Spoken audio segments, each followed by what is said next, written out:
All right, let's go into our guest speaker today. This young man, he's a true champion in my book, and I don't take the word champion lightly. Let me tell you about a true champion.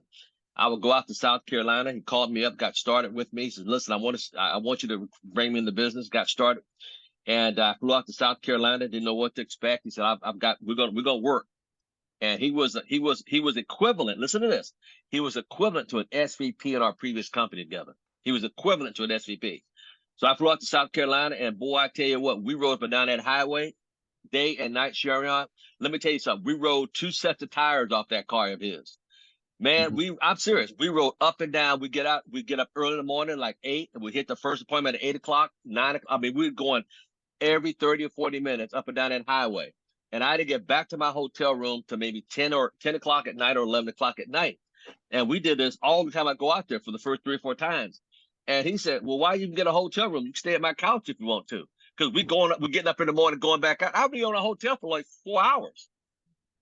4 hours. That's how busy he was. And I said, "Okay, I'll stay on your sofa. Look, I'll stay on the sofa. Let's go." That's what a champion is. He says, "Man, I'm gonna wear you out." And I said to him, "Wear me out, Jack." Let me tell you, when I leave out of South Carolina, I am so happy to get on that plane. When I go on that plane, I go right to sleep. See, that's what a champion does. He works and works and works and works and works and works and works some more. He worked me so much when I go on that plane, I was like, "Oh my Lord." And I get on that plane and take a nap. And when I wake up, I said this to myself, Deborah, I can't wait to go back again. I'll be doing one of these numbers. Woo! I can't wait to go back because, see, that's what it takes to be successful. None of this 1 foot in, with the 1 foot out, doing the hokey pokey, all that hokey pokey stuff. No, no, we worked from sun up to sun down. His favorite band and his lovely wife is Coldplay. They'll fly halfway across the world to go catch a Coldplay concert. And he should, because he worked hard for it. Man, I have so much respect for him. Without further ado, let's put a warm welcome to none other than the great Mr. Curtis Evans. Hello, everybody. I'm glad to be here. This won't take long today. I'm really excited about being here because we are going into a new year. This is 2024. What going into, like Mr. Thomas said, we're already there because if you're doing this right, you're working now like it's next year.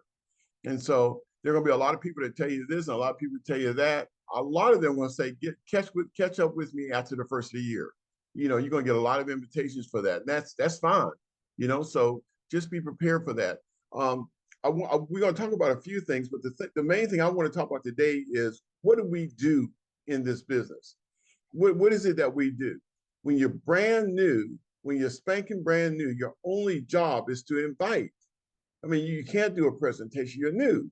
So invite, invite, invite, invite. So what Mr. Thomas talked about a few minutes ago is when he came to South Carolina, we were inviting people, and then he was sitting in front of them and talking to them about the business. A lot of them have seen the business before, they haven't. Most of them have heard about him. They knew he was coming, that there was an appointment set for him to sit down and talk to them. All I knew is then when I was working another business in the past, sometimes I get to a town and I stay in a room all day for a meeting that night, and 3 people show up, and then the next day somebody's supposed to be here at 12, and then you fly back out or drive back out. And so I want to make sure that when he came, we could get use of his time, because what we really need is his experience. Sort of like I say, sort of like Scully. You guys don't know who Scully is. The guy that flew the jet and landed in the Hudson. It left and something was wrong with the plane. But he was an old, experienced old, experienced pilot. And when something went wrong, he knew what to do. He didn't just phase out or really blow up. So we really need his experience, because he's seen this and he's seen that. He knows when things are slow, when things are fast, and how to moderate, what to do next, what not to do, and that sort of thing. So for instance, one of the nuggets that I got from him the last time he was here was, I'm talking to people my age. Now, there's nothing wrong with me. I'm 69 going on 70. So, but people that 69 going on 70, a lot of them are already checked out. They think they've done everything, that their big days are over with. And so what we really want to do, he said, oh, yeah, yeah, yeah. He said, that's great. But the people that you really need to be targeting are people that are younger, that want to build, want to do something. They still got hopes and dreams and aspirations. And a lot of people that are older, I'm not knocking them. They just don't have that drive anymore. And some, that's not to say all don't, but so I want to tell everybody on the call, look for some younger folks. Look for some younger folks that got more runway and are willing to go do some things to change their life here. And if you do that, you'll see. I don't know how, Al, when you first got into network marketing, how old were you then? I mean, what was your age when you first got started? I believe I was. That's a good question. 28. Yeah, see, that's a good. And you talk to all of the top money earners in our company and look at them. You see them today, wherever age they are today, but they started in their 20s. They started in their 20s, and 5, 10 years later, yeah, way ahead of everybody else. So talk to the people that we know and find out who they know and find out who they know. But more than likely, it's going to be somebody that's sick and tired of going to that job. And the good thing about it, we got something in our favor here because the young folks don't want to work anyway. I mean, they don't want a job. So they would be willing to take a look at what we have. So there are several tools that he gave us to attack the campuses and colleges. And we talked about that just last night on another call. So we're going to use all that experience so that we can get this monster rolling. With that said, I want to talk to you about just the what now. I want to say one thing before we get started. Yeah, I put a note in the chat. And you probably will look at your emails. It's sent an email to everybody that there's all IBO call tomorrow night, Tuesday at 8 o'clock Eastern. I just want everybody to know it. That's the Zoom number and that's the passcode. But if you go to your email, you'll see it. It's going to be Raskins and I think a couple of people there. But they're looking for a really big year next year, and really, everybody's working hard right now because you got to get ready for this year for next year. It just don't happen just because the clock goes to 1201, and now you're ready to go, and now everybody else is ready to go. You need to be ahead of the group. So the company is looking for a really big year next year, and especially a really big quarter. That means the first 3 months of next year, January, February, March, and April. January, February, and March. They're looking for a lot of activity. So they're going to be talking about having meetings all over the country, meetings that people can come to and see Al Thomas. We're going to be doing the Zoom and doing a lot of other things at the same time. That's right. Raskins and Swaggerty. Yeah. So that's one of the things that we're looking for. And I want to kind of tell my story just for a minute or two, just for those that don't know. And I want all of you to remember your story. Okay. Your story is really unique. Okay. And people were gravitating. Now, if I was a doctor or a lawyer and I came in, I put 5,000 people in the business in 3 hours, people say, well, you're a doctor or a lawyer. You know a lot of people. But just think about this. Your story will work really well for a lot of people. I was a guy that worked at a plant, and there was a security guard that just wanted me to go take a look at this business. He said, you need to look at this business. It was a halfway compliment. He told me, you will be good at this. And it took him 6 months. And I'm not saying he aggravated me, but about every 2 or 3 weeks, he'll say, are you coming to the meeting? Are you coming to the meeting? I said, no, I can't tonight, or I could, and this and that, the other thing. So about 6 months later, I showed up at the meeting. Okay, I showed up at the meeting. And now he was sitting by my car. So when I left work, I had to follow him to the meeting. So he kind of tricked me a little bit because I forgot about it actually. When I left the building I was working in, he was standing by the car and said, you ready to go? I said, okay. So I followed him over there and that's the first time I ever seen anything about network marketing. First time. Now, you would think I've seen 20, 30 presentations, but that man had enough interest in me to make sure I got a chance to see the presentation, okay? He wasn't forcing me in. And then I'll tell you what, I didn't understand anything. I didn't understand anything because it was so new. They were talking about people that were making a lot of money and showing how the money could be made. It didn't make sense to me. It just didn't make sense. It's an odd thing because I grew up, my mom and dad taught, my mom, Carolyn, and my dad, John, taught me to go get a job. I was a job guy. They told me to get a good education and go get a job. And I had a job. So the first thing that came to my mind while sitting there listening to that presentation was, I already got a job. I don't need to do this. This might be for people that don't have a job. That's the only thing that I could get out of that presentation. I didn't get, you can do this while you have your job. Do this until this passes the work at your job. No, I just saw that I had a job. So I left the meeting, told them it made sense. And I didn't get back in touch with them for 6 months, 6 or 7 months. And then my circumstances changed.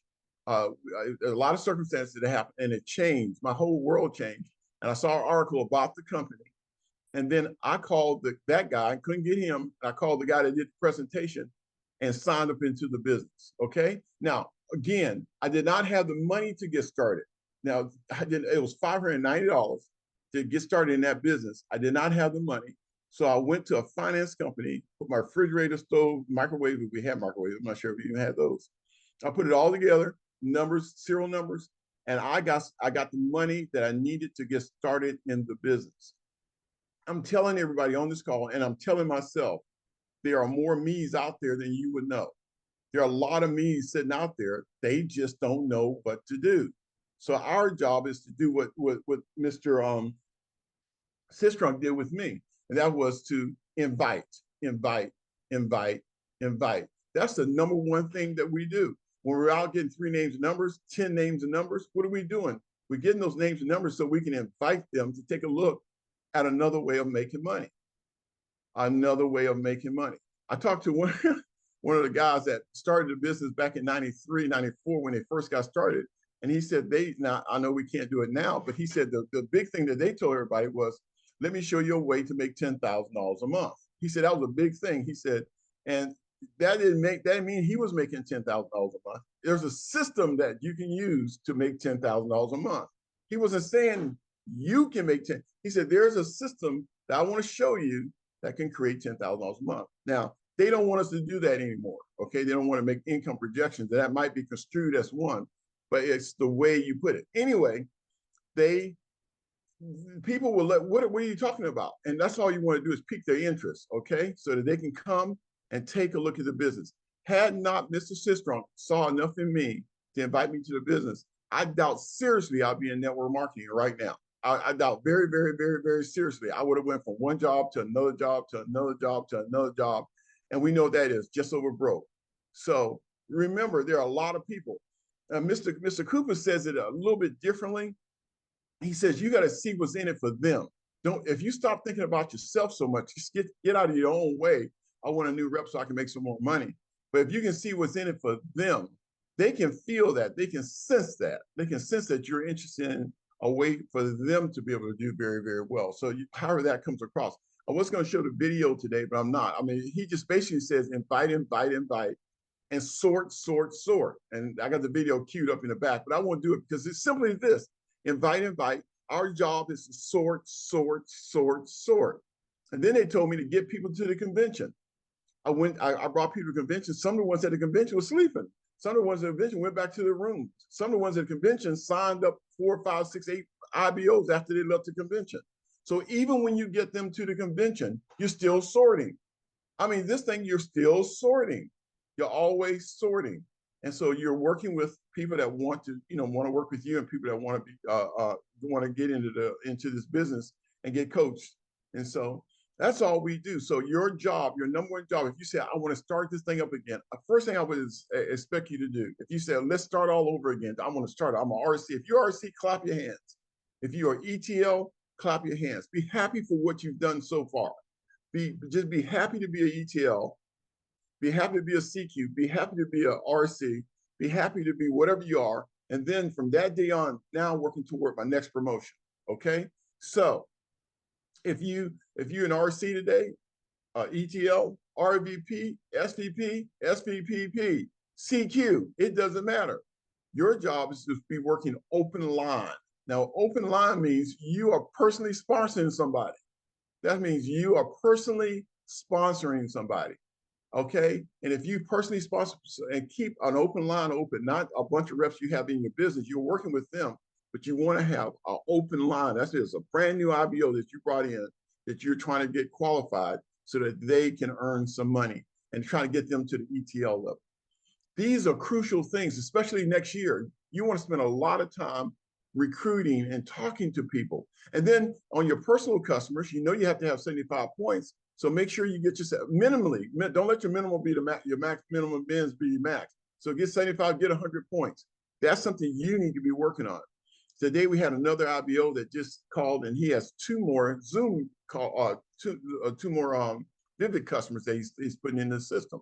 So I mean, this is what we are constantly doing, getting our own personal customers and teaching other people to do it. It's so simple, it's scary, but sometimes we get all twisted on that thing. So he gets 2 Zoom customers, two Vivid customers today. He'll pick up 16 points. And so I had him on the phone with Alex. In fact, Alex talked to him about one of the things that he needed to talk to. So I was on the phone with him this morning. So with that said, our job is to invite. I won't show the video, but our job is to invite. Now, once I got started in the business, guess what they asked me to do? They asked me to go to Florence, South Carolina the next Saturday. It's about an hour and a half ride. So we jumped in the car and went to Florence, South Carolina. Then they said, 2 weeks from then, you need to be in Atlanta. That's 5 hours from where I live, to see a guy by the name of Ronnie Kirkland, and he could explain the business. So one of the best moves I ever made in my life was I went down to see Ronnie Kirkland in Atlanta. Okay. When we were in Atlanta, Ronnie Kirkland told me what? Told all of us. He said, you need to go to Dallas. You need to go to Acceleration. And he said, if you don't go to Acceleration, you're not an IBO, I mean a rep. He said, you just need to be Dallas. And so I twisted and turned and twisted and got to Dallas. It was all over after that. So events are going to be we're a big thing. And I can just talk personally for what happened to me. And I'm telling you, a lot of people out there are frustrated with their work, their line of work, or they may be cutting back, or they just want some extra money. They want another $500, $1,000, $2,000, and they don't want to go to someplace at night after work and work for 4 or 5 hours to get that. So that's the world we're in. And with AI coming and some other things that's going to be coming down the road, social media, which I'm trying to learn that now, with all that stuff going on, some of these younger folks are going to come into your organization that got a good grasp on the internet. Some younger folks are going to come into your organization, 25, 30 years old, 22, that understand artificial intelligence, that understand all this. And all they know is, if I get this done, I can make what? And you tell them, and you're off and running. And that's why I said, they understand this. They love this stuff. So if you say, well, that's not my thing, it may not be your thing. It may not be your thing. Let's find somebody that's their thing, and then watch your business grow. So Al, that's all I have for today. I just want to give them a snapshot of what happened to me when I got into the business. And I want to re-emphasize that security guard signed me up. He might have signed up with 3 people in that business. I think it was 3. I was one of the 3. A year and a half, well, about 3 years later, they came back to him and told him he needed to get his 20 customers. Back then, we had to have 20 customers. When he got his 20 customers, because I put in a couple thousand IBOs, when he got his customers back then, yeah, I had a lot. It was so many that one of our big meetings, Steve Schultz came and looked over my shoulder and looked at my downline report, and he said, "What in the world? How in the world?" In Alabama, Birmingham, Alabama, I had sort of like an RTD class, but. And he told me, he said, well, if you do this, this, and this, you'll be an ambassador. I did those things and became an ambassador. So what I want you to know, that couple thousand people that came into that group came because somebody said, hey, I want to show you a way to making some real money. I mean, this guy stayed on me until I took a look at the business. And then he didn't bother me. Even after I started, he didn't bother me no more. 3 months later, I was looking for him to sign up. So it's more of a timing thing than anything else. They're not saying no to you. They're saying no, which sometimes means I don't know. And with me, I didn't know. And so that's what I was saying no to. So that's all I have. I'm all done, Al. I'll turn it back over to you.